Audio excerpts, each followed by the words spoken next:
ابوالکلام صاحب سوال کرتے ہیں حضرت طالوت نبی تھے یا بادشاہ؟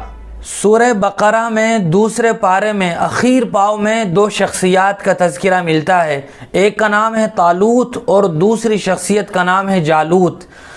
فلما فصل طالوت بالجنود، اور جالوت کا تذکرہ ہے ولما برزوا لجالوت وجنودی۔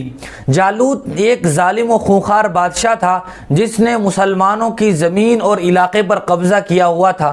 اللہ تبارک و تعالیٰ نے جالوت نامی بادشاہ سے مسلمانوں کی زمین کو اور علاقے کو چھڑانے کے لیے طالوت کو بادشاہ بنایا، جس نے اپنے ساتھ مسلمانوں کو لے کر جالوت پر حملہ کیا اور اس پورے علاقے کو بھی واگزار کرا لیا، اور جو مسلمان اس کے ظلم کی چکی میں پس رہے تھے ان کو بھی حفاظت کے ساتھ امن کے ساتھ رہنے کا موقع طالوت نامی بادشاہ کے نتیجے میں مسلمانوں کو حاصل ہوا۔